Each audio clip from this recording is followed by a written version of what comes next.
Tonight on Primetime, European leaders are rallying behind Denmark after Donald Trump renewed claims that the United States needs Greenland for security reasons. Several capitals have warned that the island's sovereignty is not up for debate, with Copenhagen cautioning that any attack on a NATO ally would undermine the alliance itself. An invasion of Greenland then, rhetoric or reality?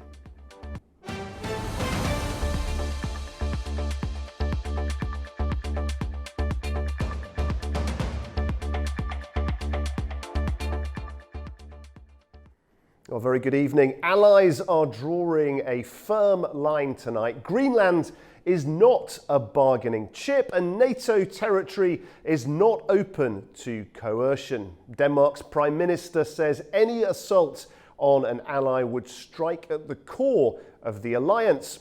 We take a look at what's behind the rhetoric and why the Arctic is back in focus. First, let's take a look at this report.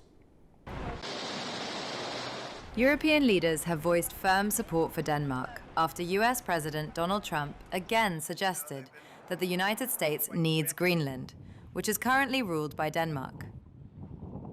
On Monday, Finnish President Alexander Stubb said only Greenland and Denmark have the right to decide the territory's future, stressing full Nordic backing for Copenhagen. Norway echoed that position, with Prime Minister Jonas Gahr Støre saying Greenland is an integral part of the Kingdom of Denmark and that Norway stands in solidarity with Denmark. France, Germany, Britain, Italy and Austria also weighed in, warning that borders cannot be changed by force and cautioning against threats toward a NATO ally. European Union officials reaffirmed their commitment to sovereignty, territorial integrity and the principles of the United Nations Charter. The reactions follow remarks made by President Trump in a telephone interview with The Atlantic on Sunday, where he said the United States absolutely needs Greenland. Danish Prime Minister Mette Frederiksen rejected the idea, stating that Washington has no right to annex Greenland and urging the US to stop making threats against a close ally. Okay, let's get the latest from Brussels now, where our correspondent William Denslow is reporting for us. William, good to see you. How are European leaders responding to the renewed suggestion from Washington that the US should take control of Greenland on security grounds? Well, Guy, several European powers have been quick to try and dispel the notion aired by the Trump administration that the US needs to take over Greenland, the semi-autonomous region of Denmark, because of national security concerns. Also, President Trump stating that the European Union should simply give it over to them because of these same concerns about Russia and China's alleged increased build-up in the Arctic region. But these European leaders, in a joint statement, are very clear. They say that the security of the Arctic area is a priority for them and that they're taking steps to address it. They say they're doing this through stepping up both their presence, their investment, as well as their activity in the area. They do say that security must be collective, stressing the importance of this further collaboration with the United States, but warn going forward that the principles of the UN Charter and that of territorial integrity must be upheld. Significantly, of course, this comes at a time where there have been question marks about whether indeed the United States did uphold the UN Charter and the principles of international law through its operations in Venezuela. When it comes to ties with the United States going forward, well, for many European powers, a difficult balancing act seeking to stay united in this message on Greenland without trying to further invoke the ire of the Trump administration and Washington. In this statement, they said that the United States remains an essential partner, but also stating that the future of Greenland must be decided by its people and that any decisions involving either Greenland or indeed Denmark, those are matters for those entities without the influence of other outside actors. Okay, joining me now in the studio to break all this down is A News's Andy Mioch. Andy, good to see you. It's becoming normal, this, isn't it? This sort of Game of Thrones style diplomacy, you know, this sort of casual discussions about countries that we might like to take over. Just break this down for us, though. What exactly has Donald Trump said about Greenland, and where were the remarks made?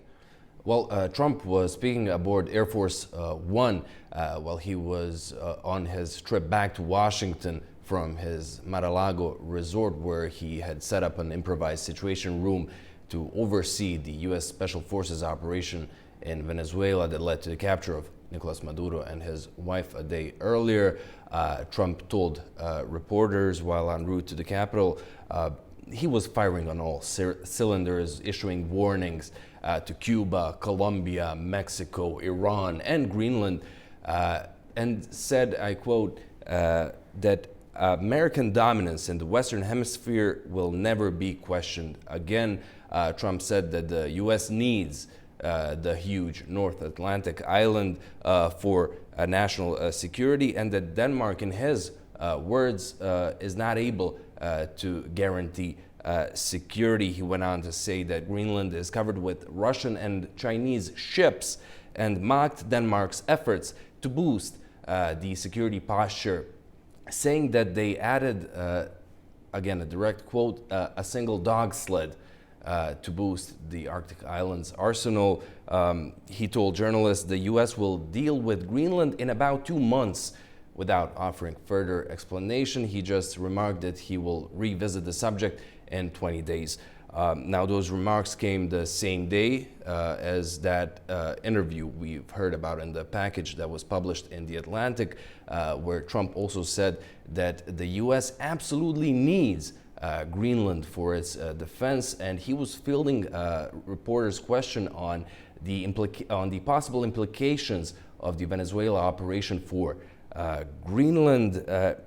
Now, just hours following the seizure of Maduro, a former Trump administration official, a right-wing podcaster, and the wife of a current senior aide to Trump, tweeted out a photo of a map of Greenland painted in stars and stripes, writing "soon." That, of course, rattled many in Denmark and Greenland. We'll get into all of those reactions in a bit. Just for some quick background, Trump has been advocating for the U.S. to take over Greenland since at least 2019, when during his first term he offered to buy the island, and then Denmark and Greenland's government said no, Greenland is not for sale.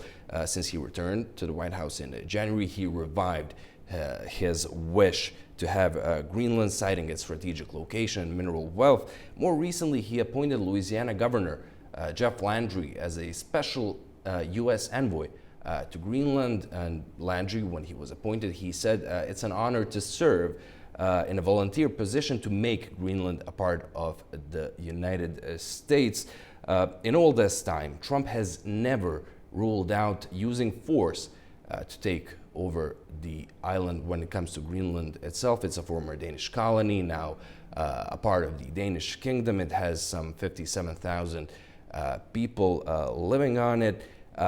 There is a U.S. military base in Greenland in the northwest of the island, the Bitufik space base, which is used for missile warnings, missile defense, and space surveillance by the U.S. and by NATO. Greenland, according to an agreement from 2009, has the right to declare independence, but it relies heavily on Danish subsidies, and all the recent polls show that Greenlanders overwhelmingly do not want to be part of the United States. Difficult position for Copenhagen, isn't it? You know, how on earth does Denmark respond to this? Because it's hard, to be honest, to know how much of this is rhetoric, how much of this is a serious plan to take over a country. What do we know about the response from Denmark so far? Well, we did not wait at all too long for a response, and as these were rapid-fire threats to take over Greenland, there were multiple waves of responses. First, on Sunday, Denmark's Prime Minister Mette Frederiksen urged Trump to stop threatening that he's going to take over Greenland after his interview in The Atlantic was published, and that social media post gained traction with the map and the stars and stripes. In a statement, Frederiksen said that the U.S. has no right to annex any of the 3 countries in the Danish kingdom, meaning Denmark, Greenland, and the Faroe Islands. She added that Denmark, and thus Greenland, was a NATO member and covered by the alliance's security guarantee, and said a defense agreement granting the U.S. access to the island was already in place, hence the military base. Trump then spoke to reporters aboard Air Force One and repeated the threat. That repeated threat led to another reaction from Copenhagen, which was quite a bit stronger. Frederiksen told the Danish public broadcaster DR that if the U.S. chooses to attack a NATO ally, that would spell the end for NATO and the security in the world post Second World War. She added that she unfortunately believes that Trump is being serious. Wow, extraordinary times. Greenland has a nuanced relationship with Denmark. This is not a textbook sort of colonial situation. There are many devolved powers. There is quite a lot of autonomy in Greenland. What do we know about the response from the authorities there? Well, Greenland's prime minister was very direct. After these Trump remarks, he took to social media, and Jens Frederik Nielsen declared, "Enough is enough." He wrote, and I quote here, "No more pressure, no more insinuations, no more fantasies of annexation." He said that Greenland is open to dialogue and discussions, but that those must be carried out through proper channels and with respect for international law. Speaking later at a press conference in the capital, Nuuk, Nielsen said that they do not think that a takeover of the country might happen overnight, and he added one quick jab to Trump. He said, "Greenland is not Venezuela." Very interesting indeed. Strong language from Greenland, strong language from Denmark. What about the other European capitals? Well, as we heard from William, there has been a European rally to support Greenland. There was a joint statement issued today by the leaders of 7 European NATO allies, France, Britain, Germany, Italy, Poland, Spain, and Denmark, which said that it was on Denmark and Greenland and them only to decide on all matters concerning Denmark and Greenland. The Netherlands also later joined and fully supported this statement. Denmark's neighbors, Finland, Sweden, and Norway have all expressed their support for Copenhagen a bit earlier. When it comes to some individual reactions, we've heard from Polish Prime Minister Donald Tusk, who said that no NATO member should attack or threaten another member, otherwise NATO would lose its meaning if conflict were to erupt between members. And talking of NATO, we've seen over recent months the Director General, Mark Rutte, really praising Donald Trump, looking to really foster a positive relationship with him. What on earth, though, does this say about the potential future relationship between the US and NATO? Well, that has been a worry that many on the old continent had when Donald Trump returned to the White House with his constant proposals that they must increase defense spending, or the U.S. might even leave NATO, and so on. For this latest back and forth between Washington on one side and Copenhagen and Nuuk on the other, there has been no reaction from NATO as such. But we've heard these 7, now 8 leaders issuing a joint statement, and they are all leaders of major European NATO allies. In that statement, they said that security in the Arctic must be achieved collectively with NATO allies, including the United States, of course. They have said that NATO has made clear that the Arctic region is a priority and that the European allies are stepping up. Now, when it comes to NATO chief Mark Rutte, we haven't heard much from him either. Last we heard on Greenland was back in March of 2025 when he was visiting the White House for a meeting with Trump, and he was kind of in this situation when Trump was speaking to reporters about Greenland. Oh yeah, we might take it, we might take over, and speaking on whether Greenland is going to join or not join the United States. He said he does not want to drag NATO into it. Of course, all of these European NATO allies and US envoys and Rutte are now in Paris hammering out the security guarantees for Ukraine. Now, will there be time? There definitely is opportunity to touch upon this. We'll see. And it's a fascinating story, and we thank you very much indeed for discussing it with us. Thank you. Okay, after the break, we'll take a look at the top business stories of the day with Katie Wilson. Do stay with us.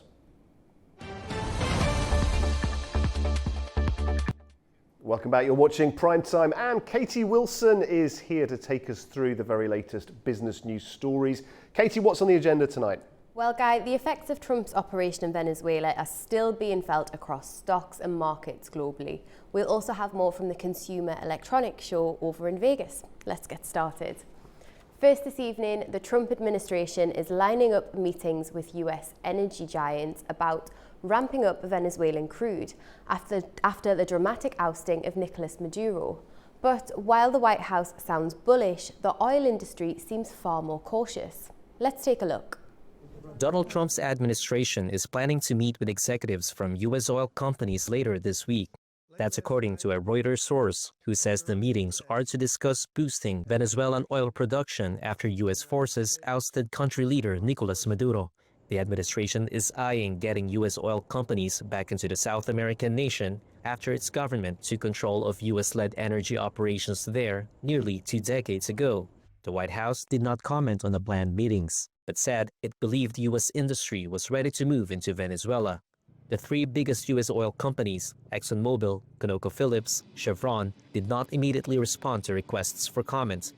According to 4 industry executives, the 3 firms have not yet had any conversations with the administration about Maduro's ouster.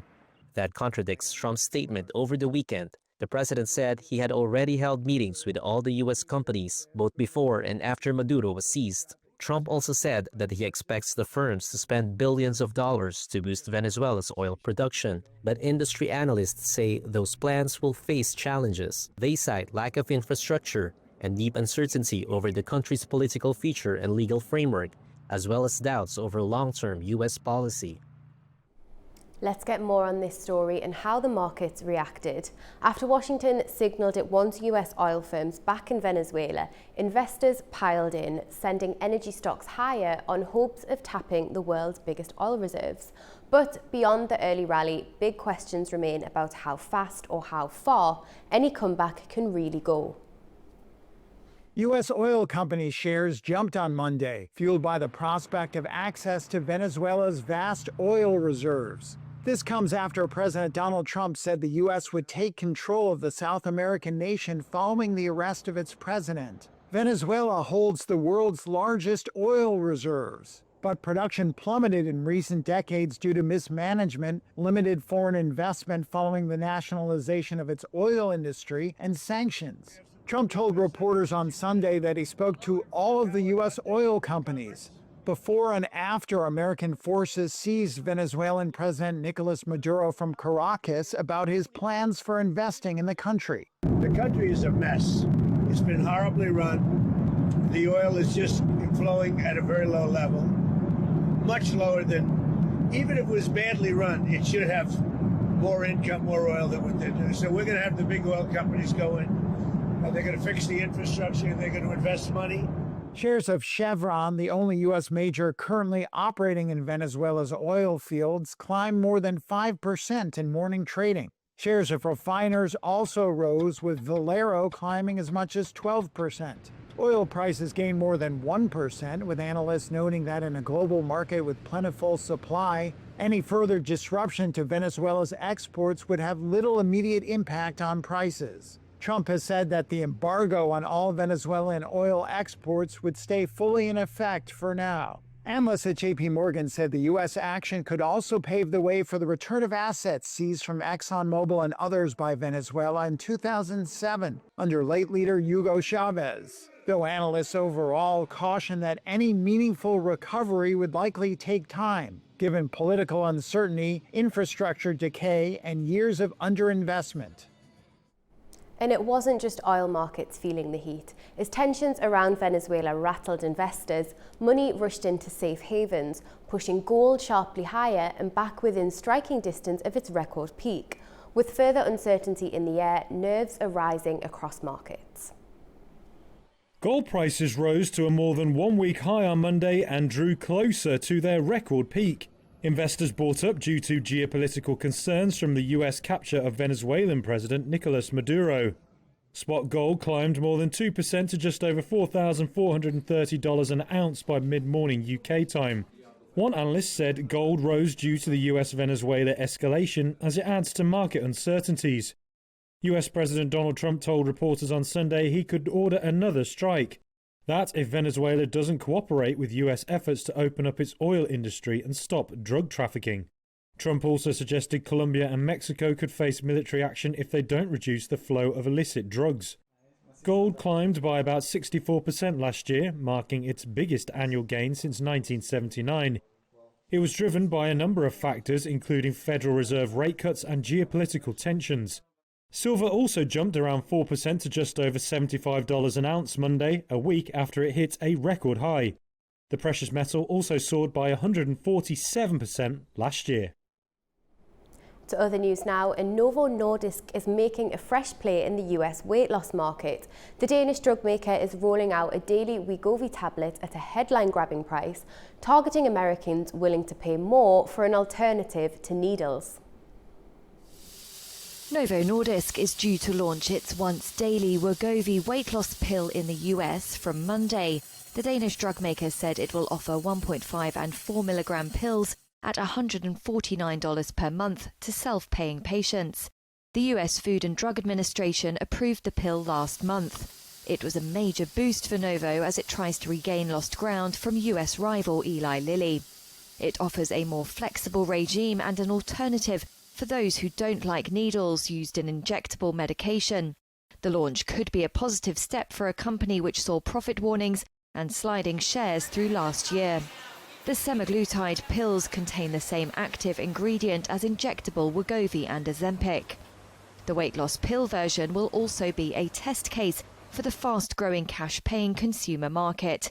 A key part of making it a success will be attracting cash-paying consumers who can't get insurance coverage.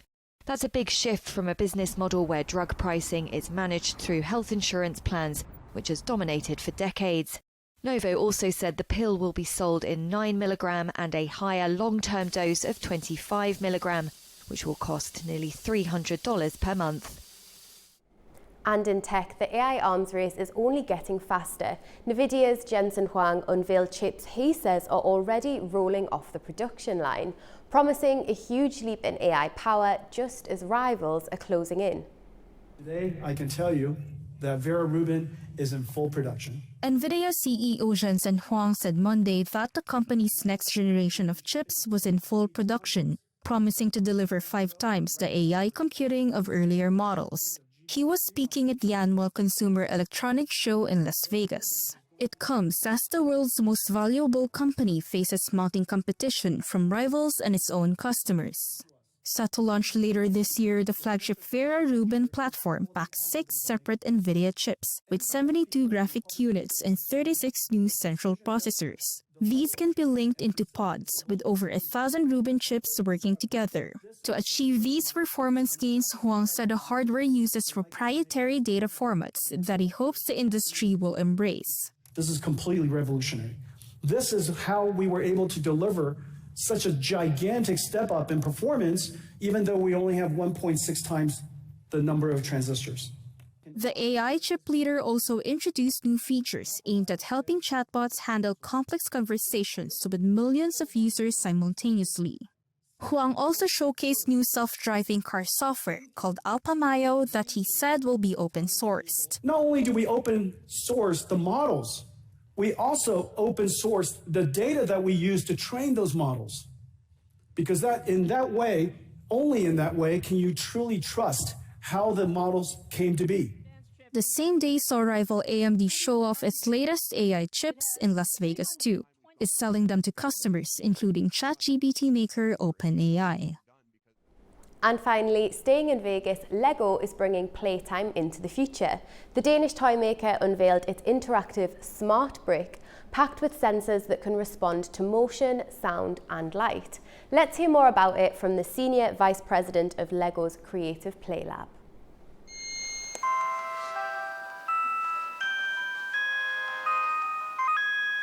That's pretty incredible sound from just a small brick, isn't it? But what's more incredible is this is actually a synthesizer generating sound in response to inputs.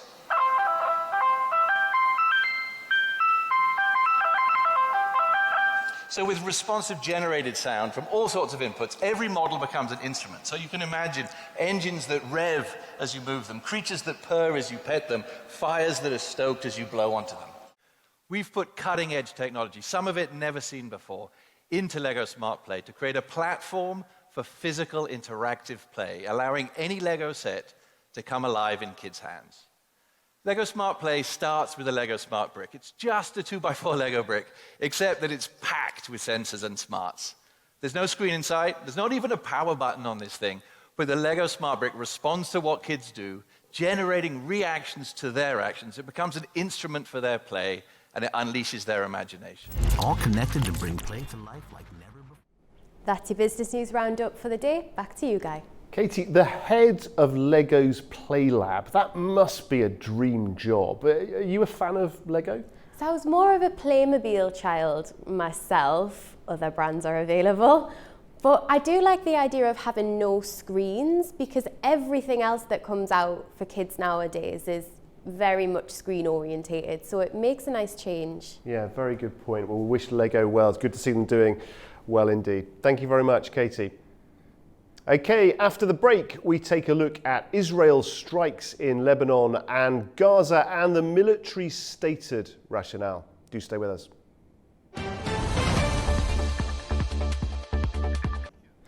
Welcome back. Israel has carried out airstrikes in both Lebanon and Gaza, resulting in multiple casualties and raising tensions across the region. Well, the military says the targets included Hamas and Hezbollah positions, describing the strikes as action against militants it says were preparing attacks.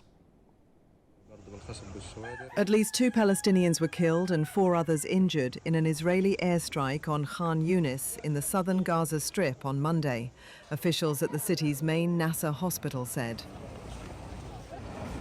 The area targeted had been among those from which Israeli forces had withdrawn under the ceasefire deal that took effect on October 10th. The Israeli military said the strike, carried out in a Hamas-controlled area, targeted a militant who was planning attacks on Israeli troops in southern Gaza. Meanwhile, Israel also launched airstrikes in southern and eastern Lebanon on Monday and early Tuesday, including in the country's third largest city. Lebanon's health ministry said a drone strike on a car in the southern village of Braikeh wounded 2 people. The Israeli military said the strike targeted 2 Hezbollah members and added that it had begun targeting what it described as Hamas and Hezbollah positions in Lebanon after issuing evacuation orders for 4 villages in the country's east and south.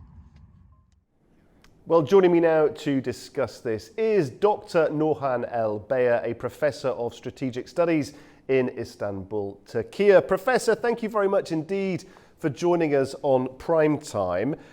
You're an expert on the region. How do you place these strikes then within the wider Israel-Lebanon dynamic that we've seen in recent months?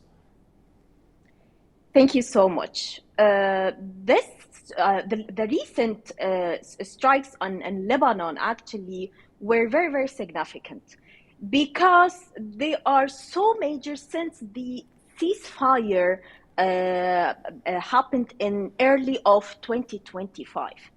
This time, Israel bombed three major areas in Lebanon. Hamara in south of Lebanon, Saida as well. They bombed a commercial building in Saida full of civilians. And also they bombed Bekaa Valley, which is in eastern Lebanon. The reason was from Israeli perspective, which they are trying to destroy Hamas and Hezbollah infrastructure. Lots of civilians have been injured. That's why it was that much significant. In the previous couple of weeks when they were bombing very empty areas in Lebanon, and they were so close to the borders, Israeli Lebanese borders. But this time was different. Saida is not in the borders. Saida is considered as south, but it's south towards Beirut, which is the capital of Lebanon. We cannot forget the recent talks between Israel and Lebanon before New Year, end of December. It was diplomatic talk. This talk gave some hope to the Lebanese government, to Lebanese people as well, that we have hope to solve the issue and to eliminate the possibility or the probability of having war. But what's happening now is totally the opposite. What's happening now is totally different. Still, Israel is insisting to escalate, insisting to drag the situation into a real war, same situation of what happened in September 2024. Israel and Washington, they gave a certain date, which is deadline, to the Lebanese government and Hezbollah for disarmament. We should highlight this because the main issue between Israel and Lebanon is disarmament of Hezbollah. Naim Qassem, the General Secretary of Hezbollah, he said this clearly, that we will not do it. We will not give down our weapons, and we will not disarm. This was the clear answer from Hezbollah to Israel and to Washington as well. The deadline was December 31st, which is last week, and no disarmament happened actually. So that's why it's kind of pressure on the Lebanese government and on Hezbollah to coerce them to disarm.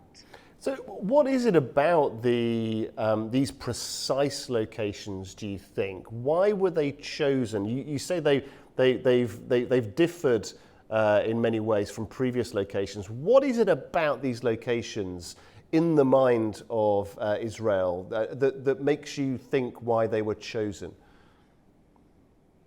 Those areas, when we are talking about south of Lebanon, Saida, including Saida, because Saida is part of south of Lebanon, and east of Lebanon, which is Bekaa Valley. Those two areas, basically the presence of Hezbollah and the minority of Shia people of Lebanon, mostly they are living on those two areas.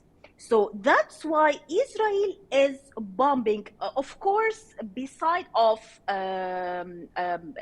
Al-Dahya in Beirut, which already in September 2024, they bombed this area so much intensively, and it's the area where Hassan Nasrallah, the previous General Secretary of Hezbollah, has been assassinated and has been killed. So now they are intensively focusing on those two areas because they know that the presence of Hezbollah and the Shia minority, Shia people of Lebanon, they are living in those two areas.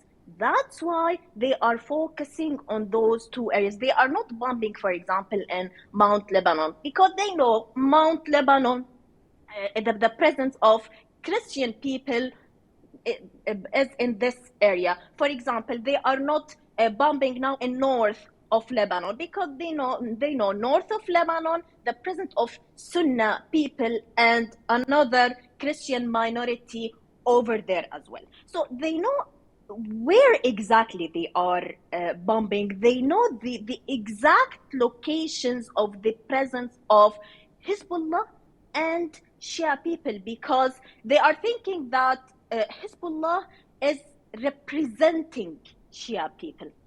Hezbollah is not representing Shia people only in Lebanon, by the way. Lots of people who are supporting Hezbollah in Lebanon, they are not from Shia only. They have Sunni people supporting them.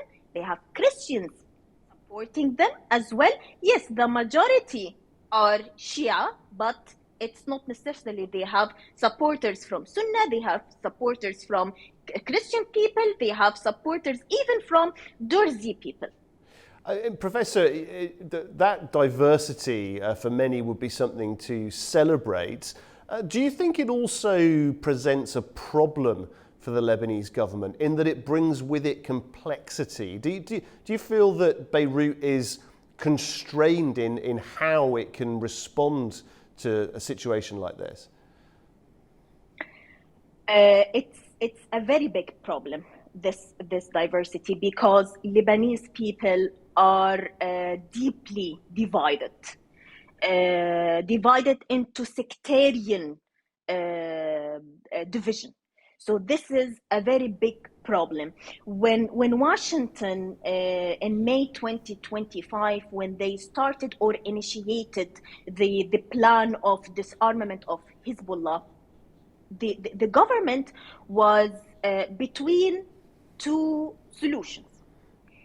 Either diplomatic solution, which is to go towards diplomatic dialogue with Hezbollah to disarm totally, completely, and they can integrate Hezbollah army or Hezbollah members to the Lebanese armed forces.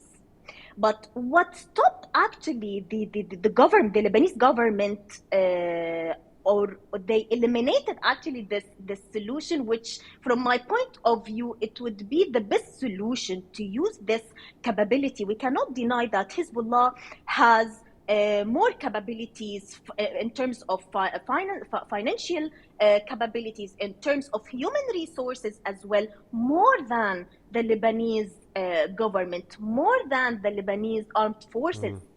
So Hezbollah is way stronger, ready in terms of weapons, heavy weapons, in terms of funding, finances, human resources, more than the Lebanese army itself, more than the organization of the Lebanese army itself. So to integrate those people in the body of Lebanese army, it would be, or it would add value to Lebanese armed forces. But what made the Lebanese government to eliminate this solution is this sectarian division in the or between Lebanese people. You know that inside the Lebanese army, they have quota. This quota is deciding the number of Christian people inside army, deciding the number of Sunni people inside the army, deciding the number of Shia people inside the army. They call it quota. So in case of this integration, what does it mean? Shia number will increase. So this will destroy the quota that they created long time ago. So this actually, the sectarian division in the Lebanese society, from my point of view, from my opinion, it is the biggest issue in Lebanon, and they have to solve it just to avoid destroying the quota inside the Lebanese army. They decided not to integrate and not to use this high capability. Already they have it. They have well-trained people in the body of Hezbollah. They have amazing, in terms of military infrastructure, human resources, weapons, which already the Lebanese armed forces, they are lacking this. They need it. So unfortunately, because of this sectarian division, they couldn't make the decision of integration. Plus, Lebanese government is so fragile, and they failed to force Hezbollah to disarm. That's why Naim Qassem, last week, he had a speech. He said this very clearly, that we are Lebanese and we want Lebanon, and we are the only people who can defend Lebanon against Israel, and we will not disarm, and we cannot rely on the Lebanese government or Lebanese armed forces. Very, very complex situation. Now, Israel, of course, is arguing that this action was entirely preventative. It was about security. It was not about escalating conflict in any way. From your perspective, how credible is that analysis? We have to analyze first the situation surrounding Lebanon.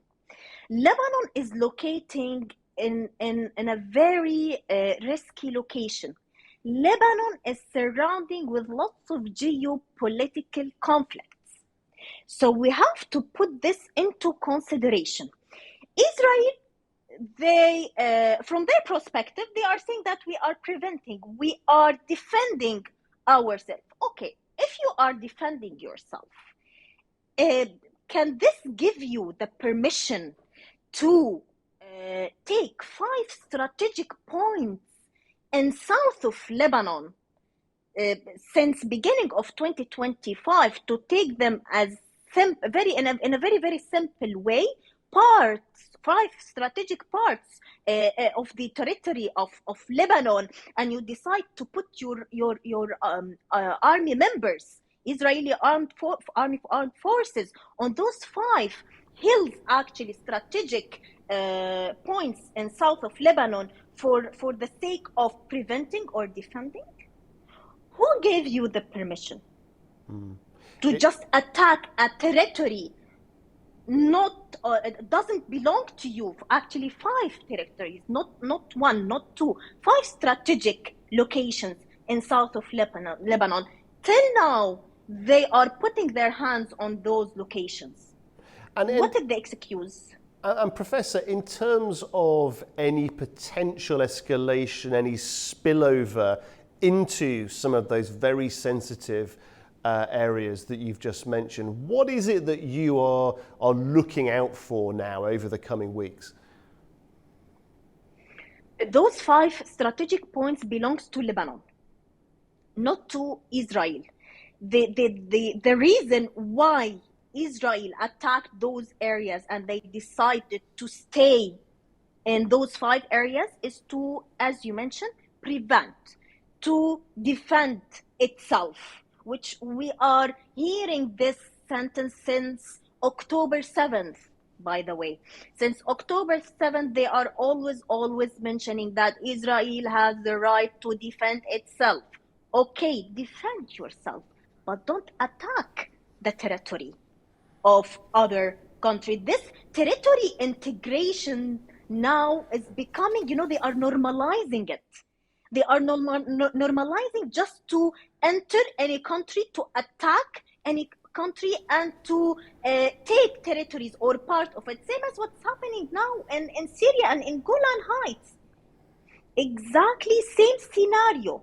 So they took those 5 strategic locations to protect themselves. Protect yourself in your territory. Don't attack. So we have seen since October 7th and even before October 7th that they are exceeding the international law, and no one stood against them to tell them or to force them what to do, what not to do. or to ban them to do something, not to break the international law.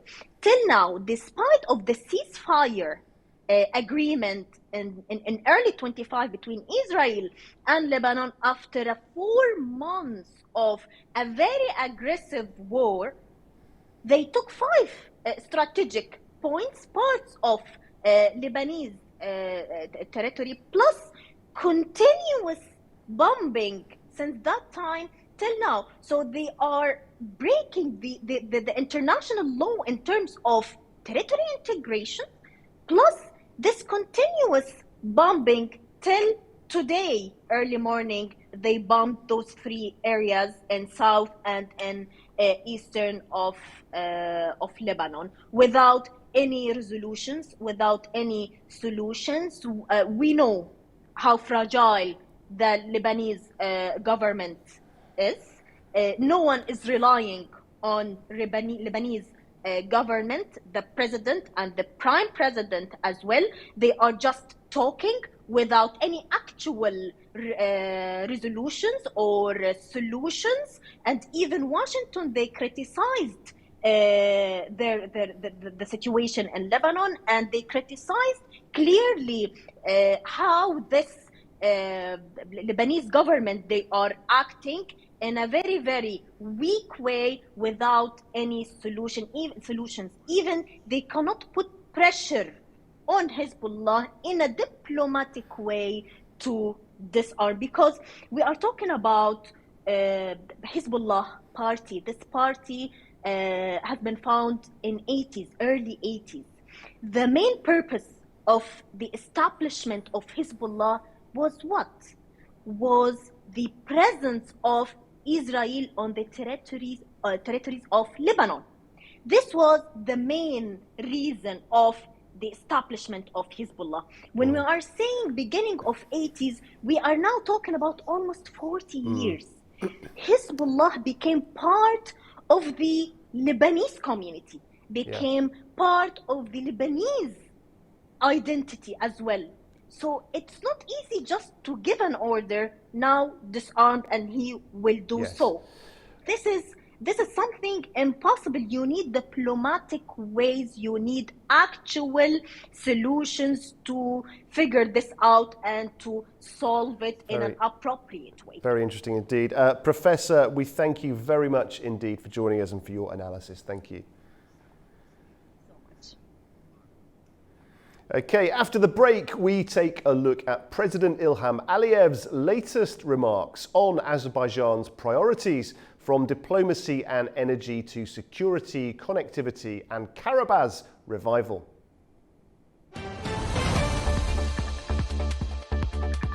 Welcome back. You're watching Primetime. President Ilham Aliyev used his annual press conference yesterday to outline Azerbaijan's current priorities, touching on diplomacy, energy strategy, regional links, and security. He highlighted ongoing talks, new transport corridors, and economic growth, while stressing momentum in Karabakh and Azerbaijan's place in a changing regional landscape. Well, joining me now in the studio to unpack some of the things the president talked about is one of our many regional experts and host of Inside Politics and Frontlines, Anastasia Lavrina. Great to see you, Anastasia. Thank you for having me. President Ilham Aliyev, then, he says Azerbaijan is positioning itself to become a regional centre for AI and digital technology, and he points to surplus energy capacity as a key advantage. Let's just take a listen. One of the aspirations of Azerbaijan is to become a regional AI hub, an IT hub, and I think we have a potential to do that. We are working now with partners with respect to the creation of the data centers. As you know, data centers need a lot of energy. And today, the only country in the broader region which has extra capacity of electric power is Azerbaijan. So today we have 2,000 megawatt or 2 gigawatt of extra capacity, which we do not use for our domestic purpose, which can be exported or can be consumed here. Anastasia, what do we know then about these data centers? Clearly a lot of ambition, but how practical are these ambitions in real terms? Well, I will start with a sentence. This is not just a vision, it's already happening. And as President Ilham Aliyev also mentioned in his interview to the local media yesterday, Azerbaijan is taking the real steps, becoming a regional IT and AI hub. I would like to bring one example. Let's say a state company as in Telecom is already building 2 new data centers using the green technologies. And one, if I'm not mistaken, will be in Absheron and the other one will be in Haji Kabul. So construction has already started, and according to the official sources, the Absheron Center is expected to be ready in 2027 and the full project to be completed by 2030. So there is a real example of how Azerbaijan is proceeding with what head of the state mentioned in his interview. The government is also opening the door to the private investors, and then it's for the private partners, it's a great opportunity to exchange the knowledge, to, let's say, to share the resources. And as the president explained, Azerbaijan is working with many partners in this particular sphere. This means public-private partnership where the state and private companies working together in all of these aspects. And according to the statement made by the president also, Azerbaijan is clearly working with American companies, especially since the time the agreement was achieved in Washington on August 8th last year, and this is already visible. Here I also would like to bring 2 examples, 2 American companies Azerbaijan is working with. The first one is Amazon Web Services. Azerbaijani telecompany Azercell has expanded cooperation with this company, and these includes the cloud services, AI tools, and the modern computing technologies. It allows this technology to be to work on top Azerbaijan's local infrastructure here in Azerbaijan. Then another example is, as it was confirmed by Azerbaijan's Minister of Digital Development, the talks are continued with AMD company, developing the cooperation in developments of AI technologies. So these talks also include the AI centers, education trainings, and possible investments for the future. You also asked about the reality, like how realistic is this plan, and here I would like to refer to the 3 clear messages made by President Ilham Aliyev, 3 key arguments I will say. The first one is electric power. As President Aliyev said, Azerbaijan has about 2 gigawatts of unused electricity capacity, and for the major advantages, it's a major advantages for Azerbaijan because data centers need a lot of power. Yes. And Azerbaijan has this unused electricity which can be redirected to this new sphere of development. Then the connectivity, Azerbaijan has strategically very important geographical location to be considered as a hub, not only in case with a transport and logistic development for the future, but as a regional connectivity hub with a strong digital and physical connection, supporting the idea of hosting regional data centers. And another key element, it's also people and demand. As head of the state also stated in his answer, he said that Azerbaijan is sending the experts abroad, also asking for more experience to be bring here in Azerbaijan to be used in the future. The trainings, and it shows that Azerbaijan is investing not only in buildings, let's say, but also in the people for the future to be used in all possible means. And you mentioned electricity there. Energy obviously has for a long time been Azerbaijan's main export. Let's just have a quick listen to what the president said about that. Responsibility of the countries rich with oil and gas is demonstrated by countries like Azerbaijan and many others who have a lot of oil and gas but invest in green energy.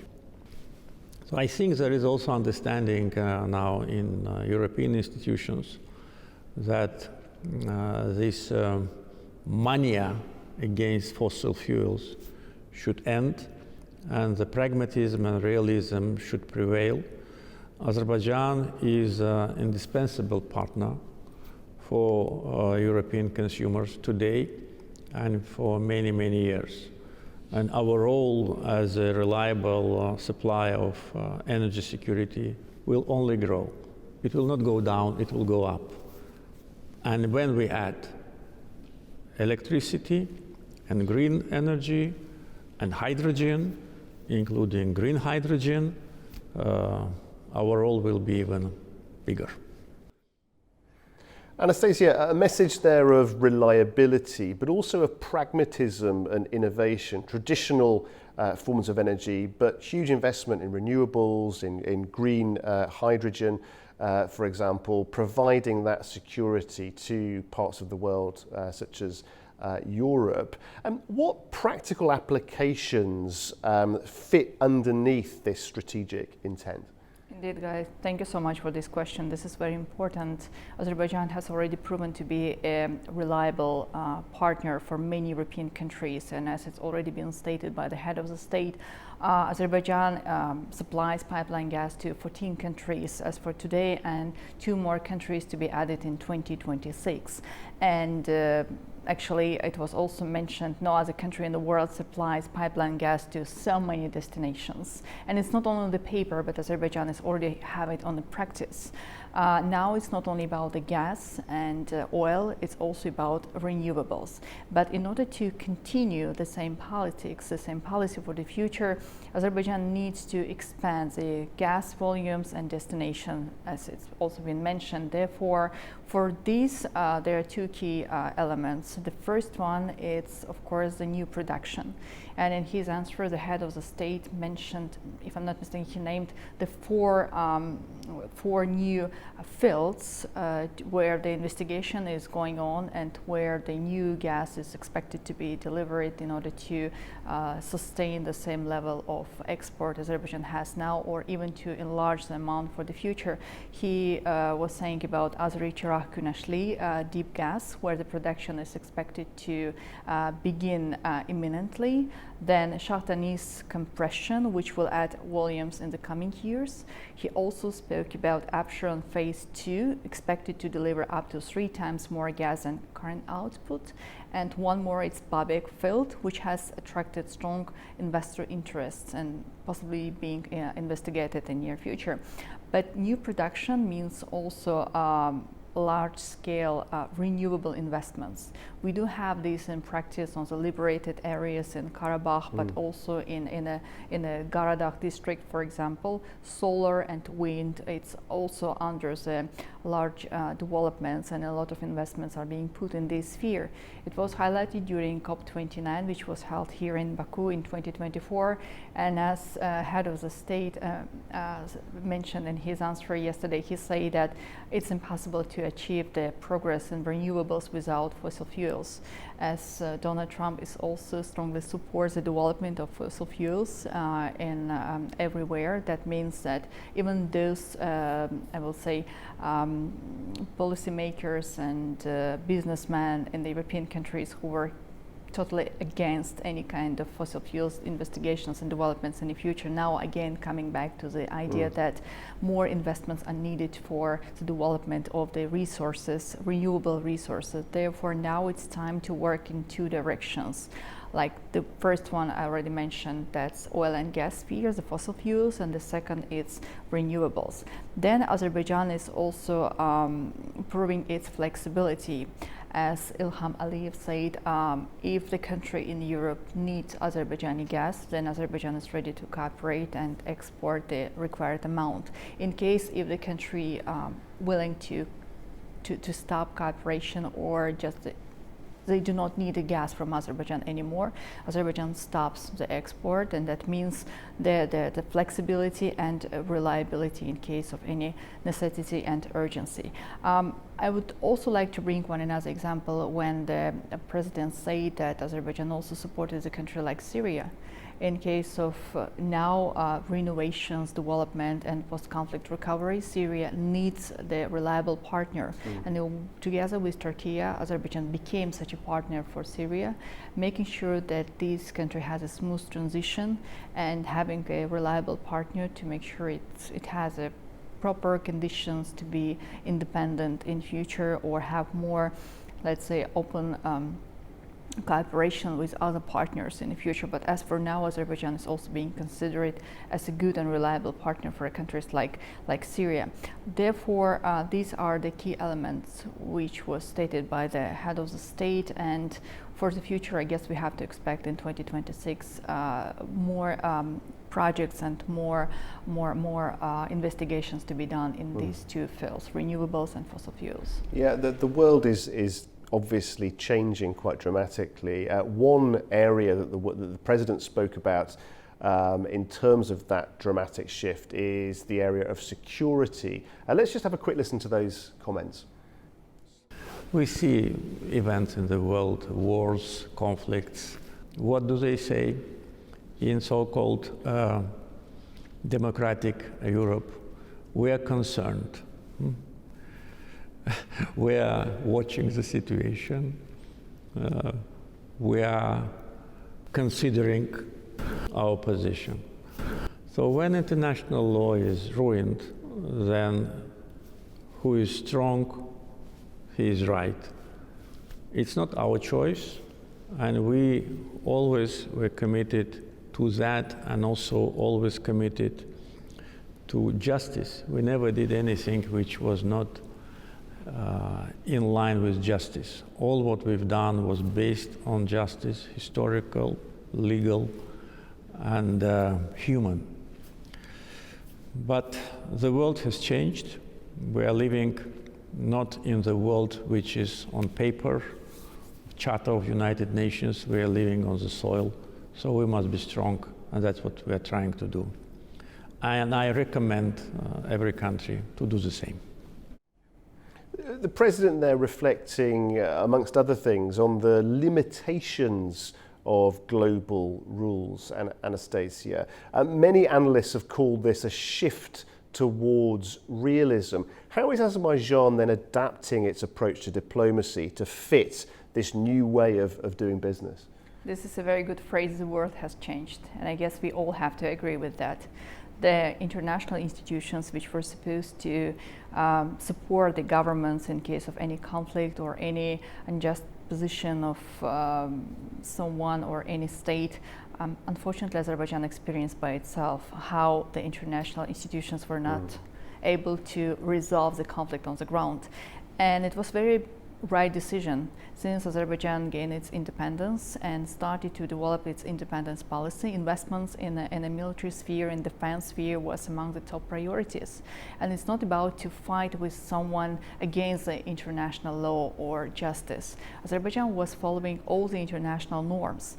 Since the time when Armenia started its occupation policy against Azerbaijan, since the time when United Nations Security Council adopted the 4 resolutions demanding the withdrawal of Armenian troops from Azerbaijani territory, Azerbaijan did its best to bring this case before the international court, before the international law, international systems, United Nations, proving with arguments that this conflict has to be resolved by peaceful means. But as head of the state mentioned, what answer we could hear from the European partners or any other representative of international institutions. We are so much concerned about escalations. Please calm down. They have to be resolved by peaceful means without concrete action. And it was Azerbaijan who achieved this justice on the battlefield in 2020. We restored our territorial integrity. We restored our sovereignty. We did it by our force, and no one helped us. And then now we can see that international community is accepting this new reality. There were so many leaders who congratulated Azerbaijan on the restoration of this territorial integrity and justice. This is very important, and it was done by Azerbaijan. And I also want to bring to the attention the speech made by President Ilham Aliyev on 31st of December, on the eve of the new year, where he said that we will continue, we are still, let's say, developing our defense capacities, our, let's say, military sphere, but we are not getting ready for a new war, because we do not need a new war, we need peace and stability. But this is the reality. Today, in the 21st century, if you want to have peace on the ground and security, you have to be ready to defend your interests sometimes by military means. And that means that Azerbaijan is adapted to this new reality. That's why Azerbaijan is being respected on the international arena. That's why so many global partners, including the United States, are mentioning that Azerbaijan is an equal partner. And we can be considered as an equal partner with a loud voice from the international tribune. We really hope that there will be some changes in the international institutions that will still bring back the possibility to resolve the conflicts without the military escalations. But as for now, this is a new reality. And if you want to be strong, that means you have to develop your possibilities on the ground, your capacities. Very interesting times. Anastasia, it's always a delight for us to have you on Prime Time. We thank you very much indeed for your analysis. Thank you very much for having me. Okay, after the break, we take a look at the growing unrest in Iran, the spread of protests beyond Tehran, and how the leadership is responding. Do stay with us. Welcome back to Prime Time. Iran is facing widening unrest as demonstrations over economic hardship spread from Tehran to several provincial cities. Authorities have pushed back against foreign warnings, while the country's top leadership has vowed not to yield. At least 16 people have been killed and hundreds arrested amid protests across Iran. Furthermore, Iranians are facing internet disruptions, with connections reportedly down by around a third compared with normal levels. Officials say the country recently fended off a major cyber attack, which may be contributing to the slowdown. The protests began a week ago among bazaar traders and shopkeepers in Tehran, angered by a sharp fall in the value of the rial and soaring inflation above 36%. By Tuesday, university students had joined and demonstrations spread to provincial cities. After Donald Trump's warning on Friday that the United States would come to the aid of protesters if they were violently targeted, Iran rejected any foreign interference, with Minister of Foreign Affairs Abbas Araghchi saying Tehran would forcefully reject such actions. A day later, Iran's supreme leader, Ayatollah Ali Khamenei, addressed the unrest, saying the Islamic Republic will not yield to the enemy and that rioters must be put in their place. He said the shopkeepers' initial concerns over the currency were legitimate, but accused enemy-provoked elements of exploiting the protests. Earlier, President Masoud Pezeshkian acknowledged that failings by the authorities had contributed to the crisis. At the same time, Iran's economy has been under strain for years due to US and Western sanctions, compounded by regional tensions. Human rights organisation Harana says 9 days of nationwide protests in Iran have resulted in the deaths of at least 29 people and the arrest of more than 1,200 others. Well, the organisation says street demonstrations and strikes have taken place in at least 257 locations, triggered by the country's failing economy. Harana adds that internet outages, security force restrictions and limited access to independent sources continue to hamper full verification of the death and arrest figures. Well, joining me now to discuss this further is Faramaz Fabod, a political scientist at Moravian University in Bethlehem, Pennsylvania, in the United States. Thank you very much indeed for joining us, Mr. Fabod. How do you assess the significance of these protests then, the significance? Because it is not the first time that we've seen demonstrations, but is this time different? Thank you for having me. It's a good question. In the past, Iran also has had, as you mentioned, protests. For instance, in 2009, there was what was called Green Movement.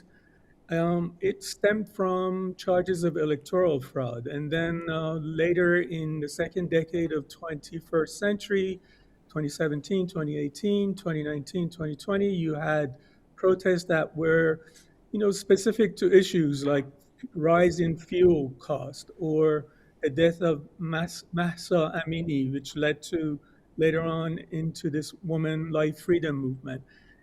This time around, as your program already mentioned, the entire thing began with the issue of economic hardships as a result of the devaluation by about a half in relation to of Iran's currency, rial, in relation to dollar back in December, and a very high inflation rate, officially around 42.2%. And later on, once the bazaris, the shopkeepers, came to the streets and made their demands, then they were joined by students and some other people, mostly young people in various places. So that's basically, in general, what has been taking place, like descriptively speaking. But it is different in a way from the past issues because you're really talking about a higher stake confrontation as a result of the explicit interference by the United States.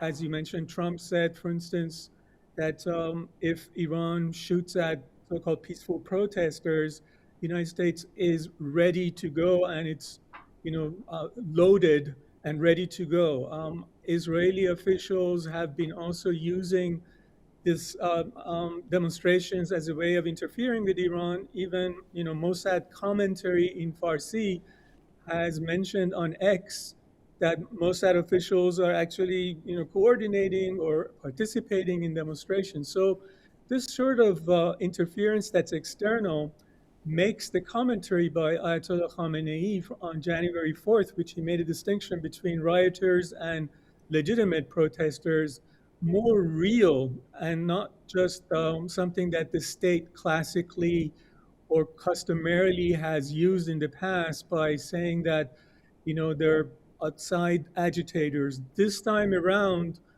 they're explicit interference. So one consequence, I think, of that explicit interference is that even though the crisis in Iran is deep, is structural, is systemic, and it's not just limited and isolated to shopkeepers because the economic hardship, it's broader and could create a common ground between disparate groups who may have different perspectives and different agendas. Nevertheless, this external interference that's very explicit in the post 12-day war that already had taken place in Iran means that less and less people are going to show up, in my view, in the protests because of the exact conditions that I just described.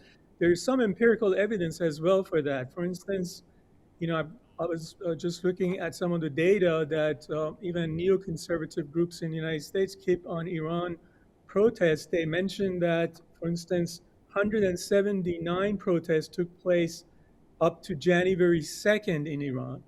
And then between January 2nd to January 3rd, it dropped to 62. And then it went up a little bit in January 3rd to 4th to 81. And then Ayatollah Khamenei spoke. And the latest data we have on January 5th is that the protest dropped to 37.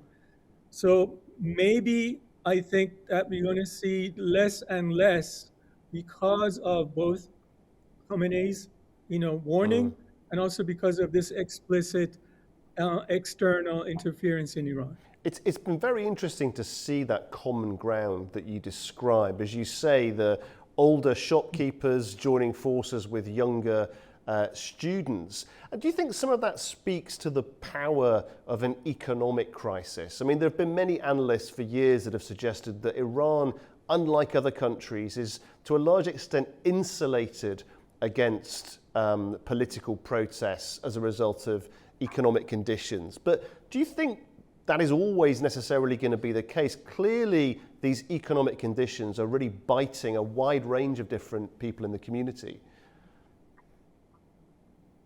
Yeah, I agree with that. I mean, the potentially economic hardship that's broad and widespread has the potential of creating a common ground for various sectors and sections of the economy to join in under normal conditions.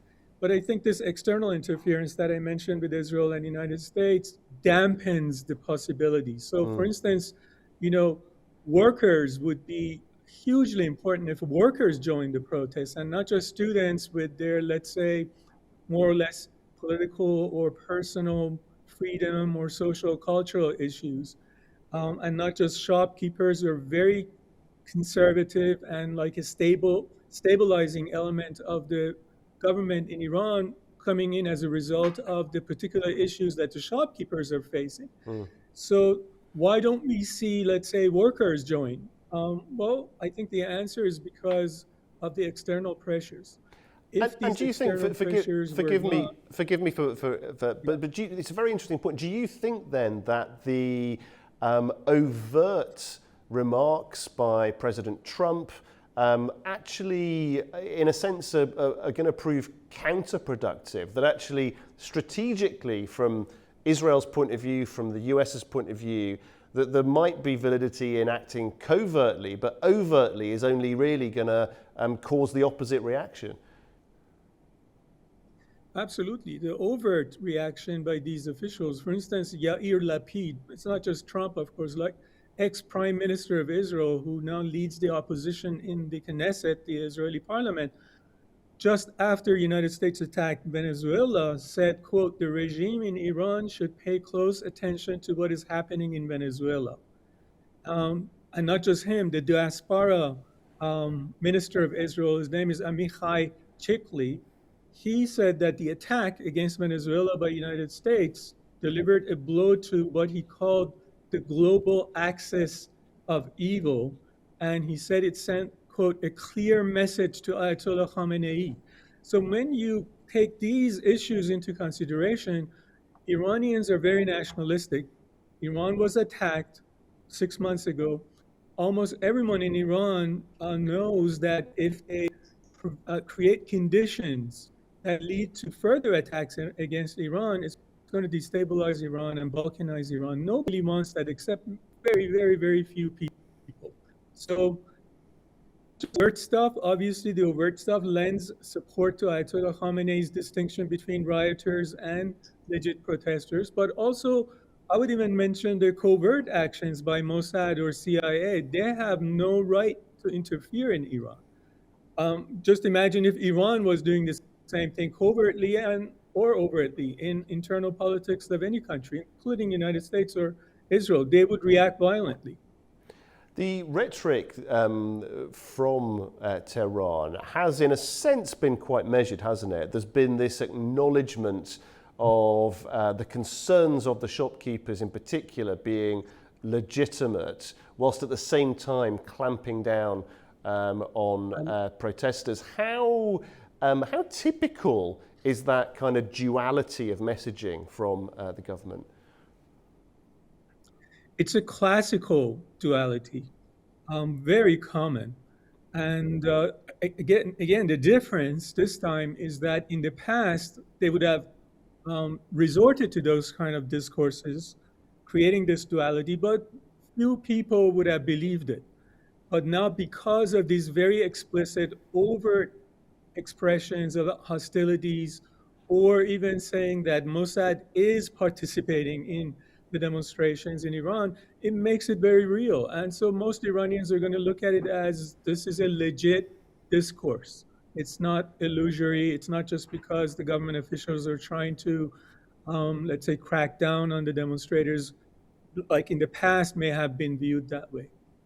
And in terms of the discourse, the debate, and cracking down potentially on things, one of the persistent complaints that we somewhat ironically have heard on social media is about the internet restrictions in Iran and the role that they might be playing. Just give us your perspective on the efficacy, if you like, of those restrictions. But they're very important from the government perspective or the official perspective. It's a way of disrupting communication. It's a way of disrupting coordination of protesters, and in real time. That is, protesters would have to deal in real time, respond to real circumstances. If you cut off their internet or slow it down, it's going to slow down their ability to coordinate and communicate and respond to real events in real time. So that's one of the most important things that the state has always done in terms of controlling this sort of thing. And the other thing is also controlling the narrative. If you slow down or cut the internet, then essentially you're saying that whoever needs information inside Iran about what's going on, they have to rely on official narratives or state narratives that are not obviously cut off, the state TV and stuff like that. And also, thirdly, if you cut off the internet, the world outside of Iran will have less ability in terms of knowing what actually is going on the ground. So those are the three things that I think are important.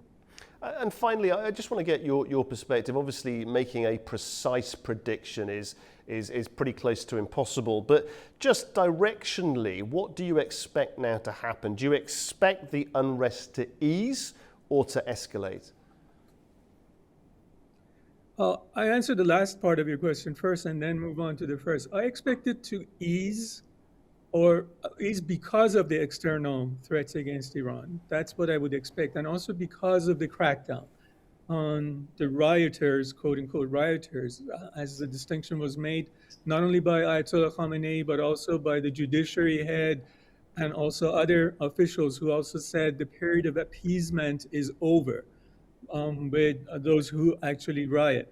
And the other point that I would make is that it also depends on how government reacts besides cracking down to these things. How does it respond?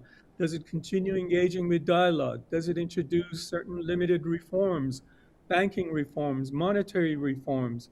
For instance, the other day it announced a monetary payment, monthly monetary payments equivalent of, let's say, the basic stable prices of food to Iranians. Going on and on for months after month after month in order to maintain the purchasing power and access to food for majority of Iranians. These sort of reforms would be very constructive. Government could go further, could have more gestures that are like release political prisoners. That would calm down the public as well. So it depends on some of those things, barring some shocking, violent event or some kind of external interference. Those are, I think, the kind of things that could impact the evolution of this process going forward. Faramaz, we thank you very much for joining us and for providing that incisive analysis. Thank you. Thank you for having me. Okay, after the break, we check in with our correspondents all around the world for the very latest developments from their regions. Do stay with us. Welcome back to Prime Time. Let's now head to our correspondents in their regions, and we start in Kazakhstan, where the country is seeing a shift in its foreign investment landscape. New figures show changes not only in the volume of capital coming into the country, but also in where that money is coming from. Our correspondent reports now on how China is emerging as Kazakhstan's leading foreign investor and what this means for the region's economic balance. China is displacing Russia as Kazakhstan's leading foreign investor. In the third quarter of 2025, gross foreign direct investment into Kazakhstan reached $4.7 billion, up from $3 billion in the previous quarter, according to data from the National Bank of Kazakhstan. China became the largest single investor with $1.2 billion in inflows. Russia followed with $950.5 million, while the Netherlands, Switzerland and Belgium also remained among the main sources of capital. The trends behind these figures differ. Investment from the Netherlands has been declining for a third consecutive quarter. Russian inflows are increasing, but at a slower pace. And Chinese investment, by contrast, doubled compared with the second quarter.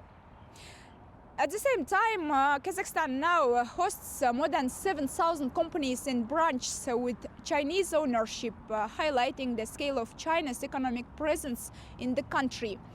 At the September summit of the Shanghai Cooperation Organization in Tianjin and during official events in Beijing, President Kassym-Jomart Tokayev signed more than 70 commercial agreements valued at $15 billion. These cover investments in energy, transport, logistics, and digital technologies. Kazakhstan is seeking to diversify an economy long dependent on oil and gas exports and is placing growing emphasis on its role as a transit hub. Experts say this approach has become more pronounced as direct investment from Russia shows signs of slowing, reflecting the impact of ongoing geopolitical tensions and financial pressures in reinforcing Astana's efforts to broaden its economic base. Fariza Kalimurzana, Almaty, A News. In a new UN report by the Food and Agriculture Organization, it is said that Afghanistan is heading into another difficult winter with below average rainfall and critically low snow levels threatening food security and water supplies across the country. Our correspondent Tamim Bahis has more details now from Kabul. Yes, that's right. And in this new UN report by the FAO, it is said that most of Afghanistan will remain warmer and drier than normal through to February. Conditions that are already putting farmers and herders under serious strain. A weak La Nina weather pattern is shaping this winter, and while it may fade later in the season, experts warn that early shortages of rain and snow are unlikely to recover in time to make a real difference. The biggest concern is snow. According to the FAO, this season's snowpack, which feeds rivers and irrigation systems, is at its lowest level in 25 years. That raises the risk of severe water shortages for spring planting, especially in major wheat-growing areas. A farmer in rain-fed regions are already seeing the impact. Wheat and barley planting has been delayed. Crop growth is uneven, and repeated cold nights are increasing the risk of frost damage. In irrigated valleys, the story is no better. With little snow in the mountains, river may run lower than normal, intensifying conditions for water and pushing communities to rely more heavily on already depleted groundwater. The FAO warns that human impact could be severe. Millions of people could face acute food insecurity between late 2025 and early 2026 if conditions do not improve. There is still a small chance of late season storms in February, but tonight the message from this new UN report is clear. The damage may already be done, and Afghanistan could be heading into another challenging year for food, water and livelihoods. Tamim Bahis in Kabul, A News. Iranian Foreign Minister Abbas Araghchi held telephone conversations with his Brazilian and Cuban counterparts on Monday, discussing with them bilateral relations and international developments, during which he condemned the US detention of Venezuelan President Nicolas Maduro. A News' Touraj Shirililo has more. Iran's top diplomat Abbas Araghchi held in telephone contacts with Brazilian Foreign Minister Mauro Vieira and Cuban Foreign Minister Bruno Rodriguez on Monday and exchanged views with his Latin American counterparts on mutual ties, as well as the developments unfolding in the wake of U.S. detention of President of Venezuela Nicolas Maduro. According to a Foreign Ministry press release, in the talk with his Brazilian counterpart, Araghchi condemned the U.S. military attack on Venezuela as a gross violation of the UN Charter and the fundamental rules of international law. He warned of the dangerous consequences of U.S. bullying for the rule of law in international relations, emphasizing that such unilateral actions severely jeopardize the foundations of the order based on international law and normalize the use of force. Also in the talk with Cuban Foreign Minister Rodriguez, he stressed the responsibility of all governments and the United Nations to strongly and explicitly oppose such dangerous violation of the international law. Meantime, Iran's foreign ministry strongly condemned U.S. detention of Venezuelan president and his wife and called for their release. Foreign Ministry spokesman Ismail Baqai told a weekly press conference in Tehran that the abduction of a country's president and his spouse is by no means something to take pride in. He added that it was a completely unlawful action, and as Venezuelan officials and people have emphasized, their president must be released. Turaj Shiralilu, Tehran, A News. Staying in the region, and more than a year after the fall of Bashar al-Assad, thousands of Syrians are still living in camps in the country's north. Freezing winter weather and shrinking aid budgets are worsening conditions for families who cannot yet return home. Freezing temperatures and heavy snow are adding to the hardship faced by displaced Syrians living in camps across the north of the country. More than a year after the fall of former President Bashar al-Assad, thousands of families are still unable to return home. In Shams camp in the Aleppo countryside near the town of Azaz, tents were covered in snow this week. Families worked to clear the roofs and drain water from inside their shelters. The suffering in these camps is big for everyone. Look at the children in this cold and snow. There is not even fuel. There is no firewood, no coal for the heaters. We are putting whatever we can find in there, and it is affecting the children's health. The United Nations Refugee Agency says it is trying to respond to urgent winter needs. UNHCR has begun replacing nearly 4,000 damaged tents across northwest Syria, but says far more help is required. Whether it is rain, we flood and suffer from mud or snow, our tents collapse on us. We want to return to our homes, but we find them destroyed. How long will we remain in tents? We want to go back to our homes. We want our homes and we won't abandon our land, but unfortunately when we go, we cannot even find water in the sanitation facilities. According to the UN Refugee Agency, more than 3 million Syrians have returned home since Assad's rule collapsed in December 2024, including 1.2 million refugees and 1.9 million internally displaced people. But UNHCR warns that declining global funding and harsh winter conditions could prevent many others from returning. Last year, Syria's $3.19 billion humanitarian response was less than a third funded as major donors cut foreign aid. Some officials say the end of the war has lowered Syria's priority on the global agenda. And finally tonight, the world's largest consumer technology showcase has opened in Las Vegas, with artificial intelligence taking center stage. Analysts say CES 2026 is less about hype and more about robots, autonomy, and turning AI into tangible business growth. Robots, autonomous systems and AI are setting the agenda at a major global tech convention opening this week in Las Vegas. The event brings together thousands of companies, investors and developers and is closely watched for clues about where the industry is heading. This year, analysts say the focus has moved away from experimental gadgets and towards technologies that can deliver real economic returns. Investors are coming here to try to figure out who are the names to own in 2026, where is the next growth opportunities, is it on enterprise AI, is it on consumer AI, is it on robotics? And I think everything I'm seeing here shows that this AI revolution is actually just hitting its next stage of growth. That shift was already visible ahead of the official opening.